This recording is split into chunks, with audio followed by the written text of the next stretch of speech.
you was in what? I use two sometimes, and sometimes I use one. And this is what the basic stitch is. Just big stitching. I like two because you can actually see it, but some people do use one. And you would take this all the way across your piece. That's called basting stitch.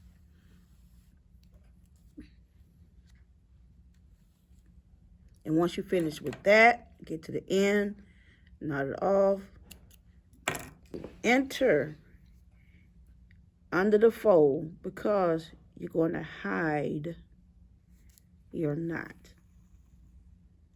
You're going to see this when you're dealing with tailoring and when you're dealing with, now, the thing here about catch stitch, you want to maneuver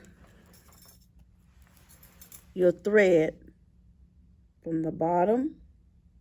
That's like 1/4 of an inch from the bottom. It's going to have a loop like such. Like this.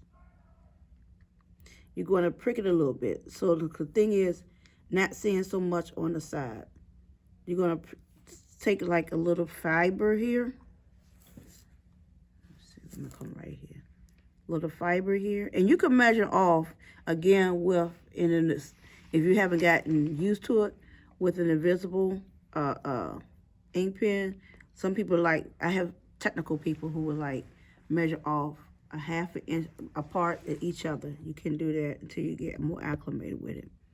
You would pinch off a little fiber who would measure off 1/2 inch apart at each other. You can do that until you get more acclimated with it.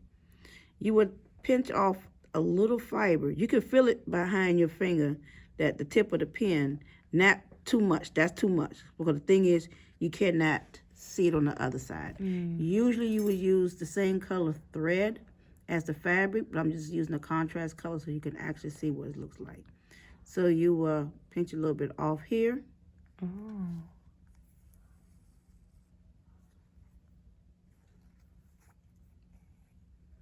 It's going to take you up to the top like that. Probably go a little higher. And then once you do that, you will hold it as such because it's going to create like a little loop. And you're going to catch the bottom. Just pinch a little bit. Make sure it catches through both fabrics.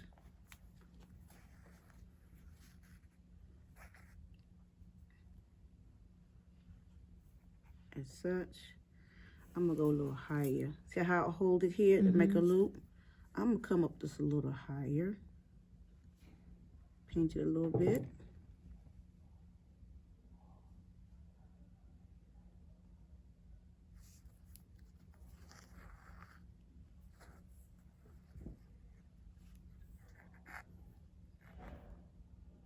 When it does that, just pull it so it can gather together. See, hand sewing takes a minute. That's why, that's the first thing we do. Hold it again. Come down. Pinch it. This needle kind of too thick.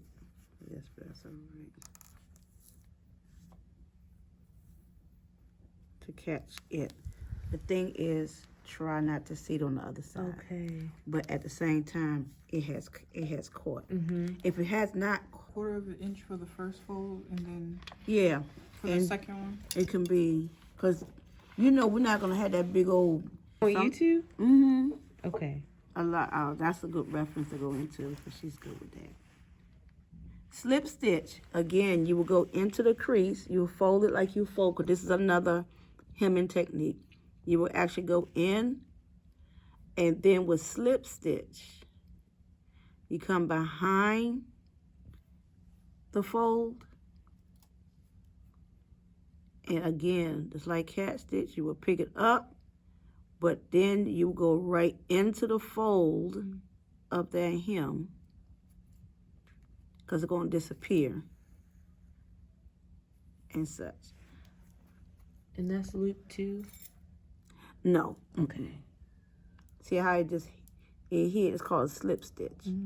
Come here, and you'll pick up your fabric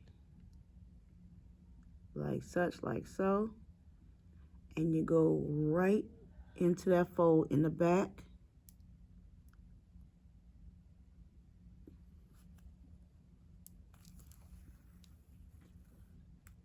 And you sew, because you can't really see it. And the reason why it's kind of a little pricky on the other side, because if this was white, you can't really see it. So that is known as your slip stitch. So you go in, see how it looks? So you will pick it up right behind that fold. It's a little up too much, just a little bit. When you exit out that piece, you will go, see that fold here? Come right behind that fold. Right behind that fold, because you're going right into that fold, really.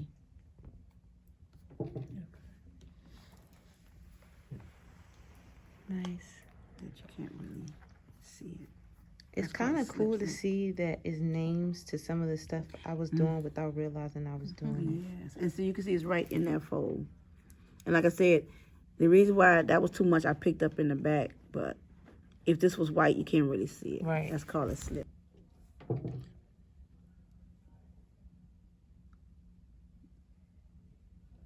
Get to the end. I'm gonna try and get on into this thing. Here we go. You will wrap it.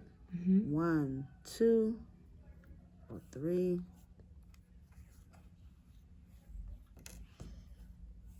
And it will lock. See how it locks. That's how you Okay. finish it off. That is your slip stitch. Nice. I just be cutting it and tying it. Oh.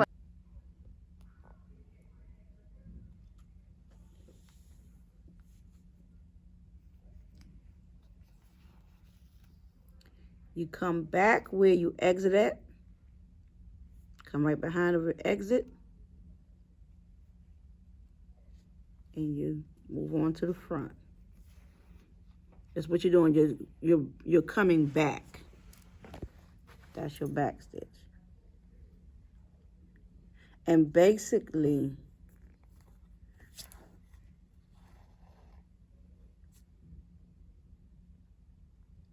you see the same thing when we get ready to do prick and pick. That's your back stitch. Okay. Because you're actually, wait a minute.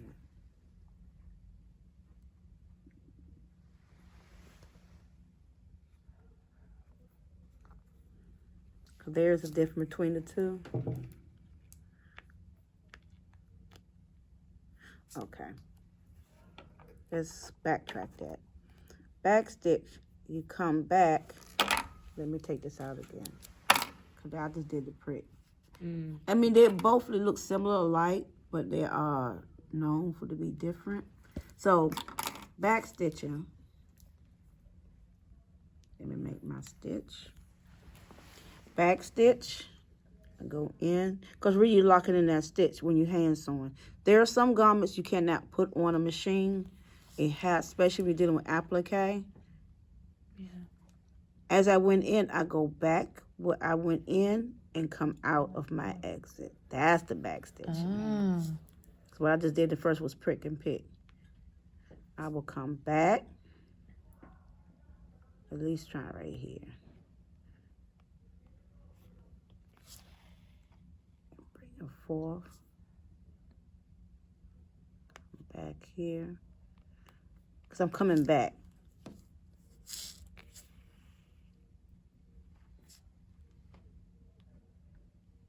I was to go in between somewhat, like I changed it. Because sometimes you can, because you'll see this a lot. You come back here, because you got to pick up that space. And so that's called back stitching. Got it. And you do that all the way. See how, try to stay in a straight line. Some people will, Once they get used to it, then they can really roll with it. And after you finish,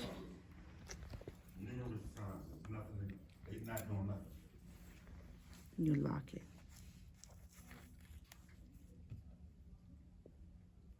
You lock it.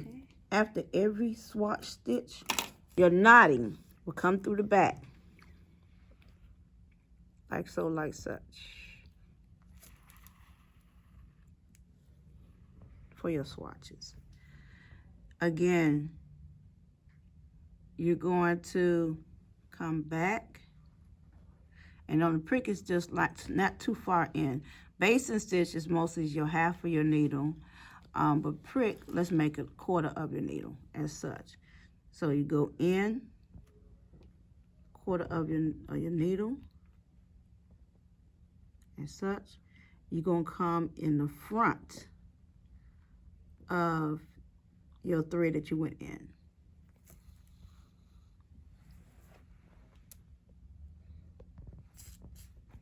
Then you're gonna come right behind as such. As you went out, you come directly flush behind it, and you come right in front. You're only using this much of the needle. Okay. See how small that is? That is, see how I'm going back of your exit and come front. See how, not too far in front?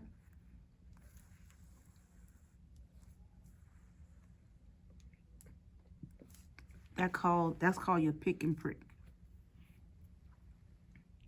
This was actually used when there was no sewing machines. And you still have to use this because when you're dealing with certain fabrics, like that has a lot of aesthetics on it, what I mean by the aesthetics, sequins and beading, everything. This was the first I learned working in the couture houses, because everything. And plus, if you say this is my garment, right, and I'm doing putting a shirt together, and I have to, these are my seam allowance, putting my shirt together. This is called haute couture. Haute couture is working with expensive fabric, but that's why expensive fabric. Is that spelled H-U-A-T-E? Mm-hmm. Haute couture means to the body, cut to the body.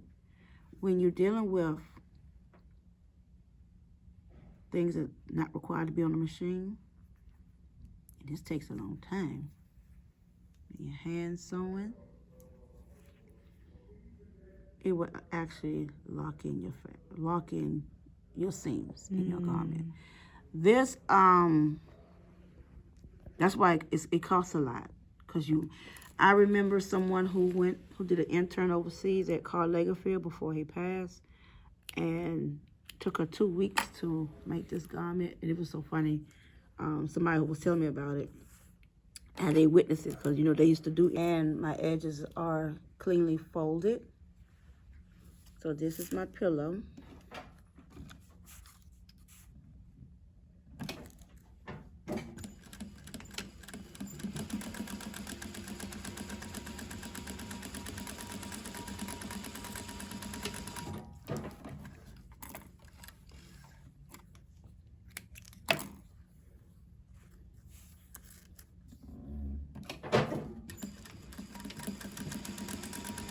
What I just did, I'm gonna show y'all when they get in the machines how you lock your stitches in.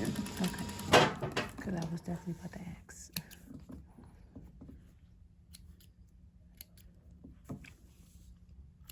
So, say if I want to make some cute little pillows or a stuffed animal.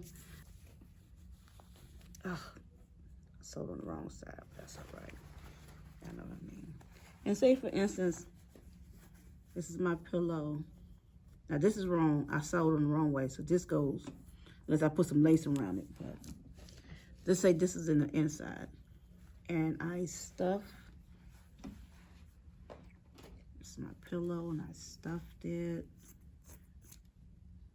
You know how like you make cute little pillows, whatever. So you'll make it like a pillow-like. This goes in your book like that as well. Okay. But make sure this is on the other side. I have to kind of stitch the wrong side. But I need to close up that hole. To close up that hole, I'm going to do an invisible or blind stitch. And you can do that, say for instance, I remember when I worked on, yep, that works perfectly. Go behind it and come behind.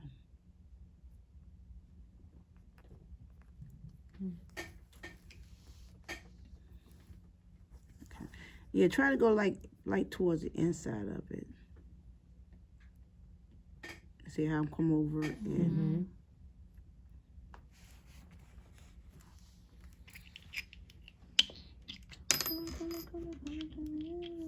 Oh, you were not born when I came out.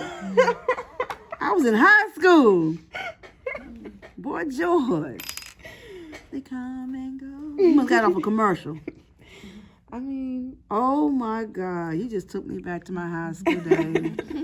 He was the first androgynous person I saw on television. Back then it was called Casey Kasem. It wasn't MTV yet. Casey Kasem was the DJ who come on television. And he said, we had Boy George. And that was one of the first songs. Because back then, in the early, that was 1983 when that song came out. I was in 11th grade. Yeah, he was the first androgynous. And see that you don't see it? It's laying flatter. Yeah, that's how. See how I changed my needle size? Because that was too thick. That's called blind hemming. Because you can't really, really see it. You're just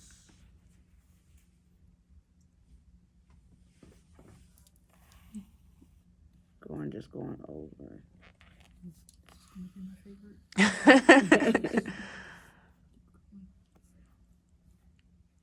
yeah. That's overhead cast. Very simple. The next one will be the number 13. I'm skipping right now. That's overcasting's number 7. Number 13, since I have this, is called blanket stitch. Blanket stitch, you had knot it off. You see how I'm coming in the back? And like I said, you see it mostly in blankets. Let's see how I did this. Blanket stitch. I've heard some use this. And also blanket stitch is used in certain jackets, edges of a jacket. Blanket stitch.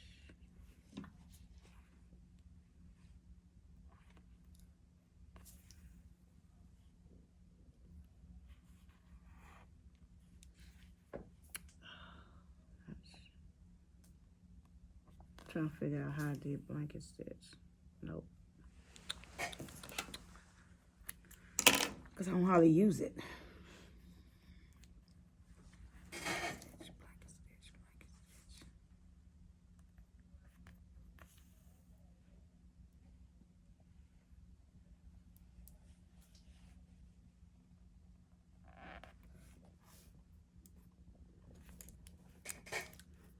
For this, I have to go in,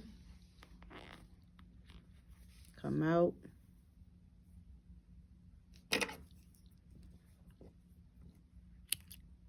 clip. That's it. That's telling. The French tacking, you're actually tacking the lining to the fabric so it won't slide. Okay. And that too, you can find it on, because I had to look for it. It's called French and chain tacking. Here, I'm just going to pick up a little bit from my skirt. Seen it on skirt. Yes. Yeah. On my skirt here, and then you lock it in.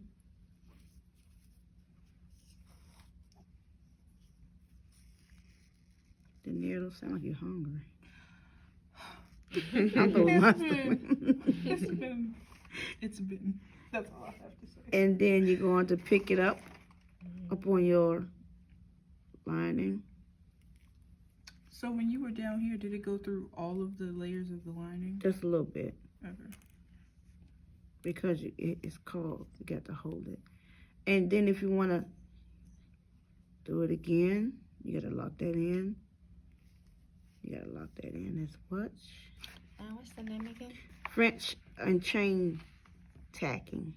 Friend. It's too tight. And then see how there's a loop right here? Mm-hmm.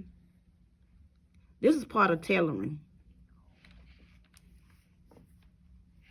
I'm gonna lock this in. And let me make another loop.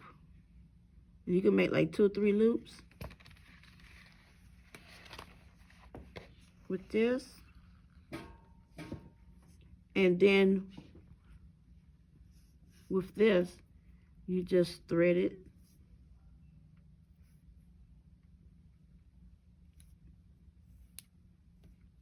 As such. And you just thread it around. This the French one. And just thread it around until it gets up here, and then you lock it. So really you're coating it. Chain tacking, you do the same. You do the same, but with chain tacking,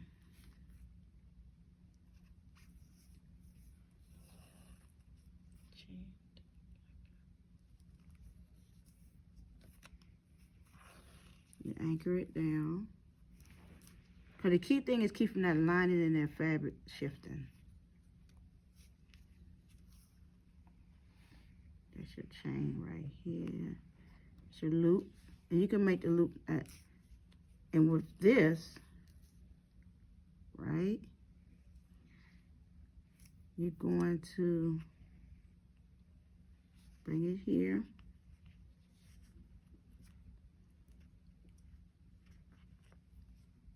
You will take it and you're going to thread it like such. You braid, really you're braiding it like such.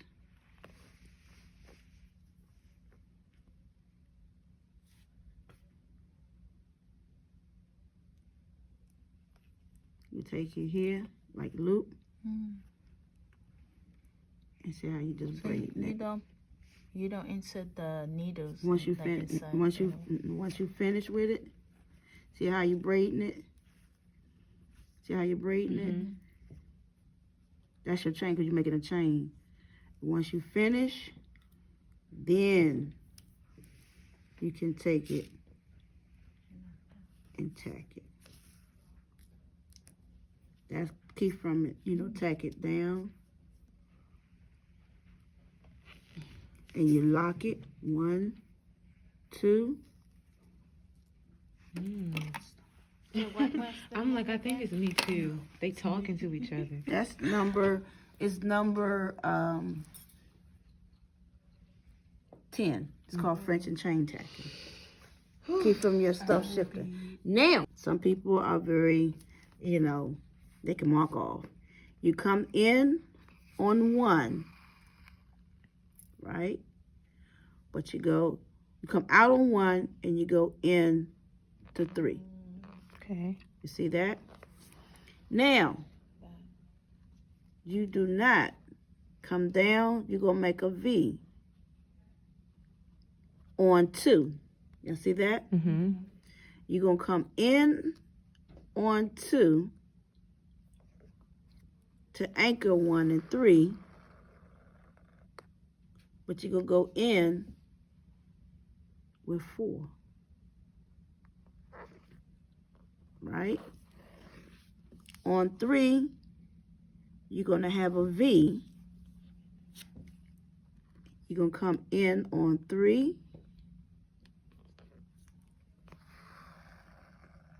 You see that? And cross over back over to 1. Putting the V into the V at 2. That's called feather stitch. Everybody got that? What Feather would you use stitch. this for? It's embroidery. It's embroidery. You can do that on the outside of a jacket or a skirt. It's decorative, right? This is actually an embroidery piece. See how come I'm on 2. So 1 and 3, 2 and 4. So the V, you can see the V. If I'm working with 1 and 3, the bottom of my V is going to be At 2. at 2. If I'm working with 2 and 4, the bottom of my V is going to be 3, and vice versa. And you do that all the way down. That's called, see how I have up on the board, that's called feather stitch. This actually is an embroidery hand stitching piece. Now, just prick it on the other side, because you can see, prick it a little bit on the other side. So the thing is, you cannot see it. But if this was white, you can't really see it. You will on the other side. And tailoring has to be very neat with this. So that means, let's say, let's lock this in. You lock it in as such. 1, 2. This is where you really got to wax your needle. Cause see how it's just stuck.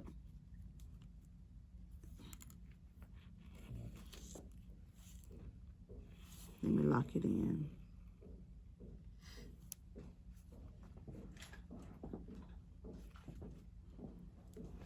Let me lock it in.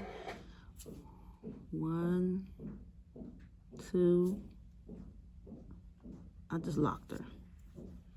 And that's very neat. I just locked her. Let me get rid of some of this excess that doesn't belong.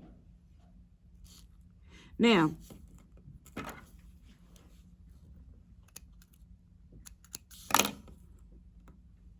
again, hold your needle as such, straight across, prick it, because it's going to have yours to go down. And you do this all the way down, as such. It's like back stitching, but from the side. But yeah, but you're coming in this way. Prick it a little bit.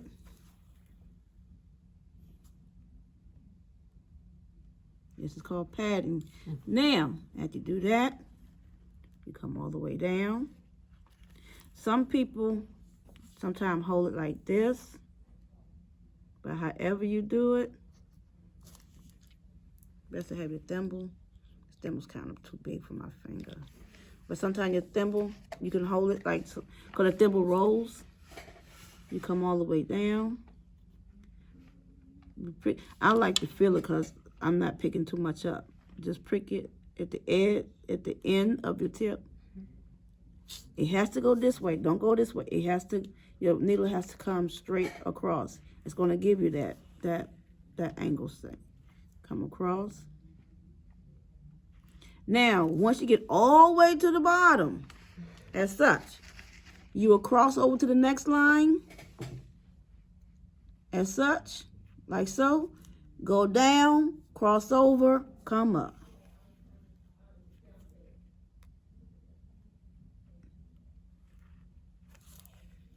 So once you go all the way down here, so you Cross over and come up. Come up, okay. Just that, like so.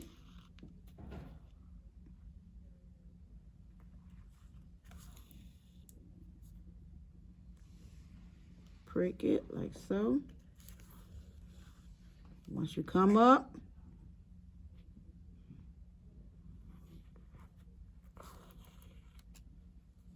because you got to keep this in place.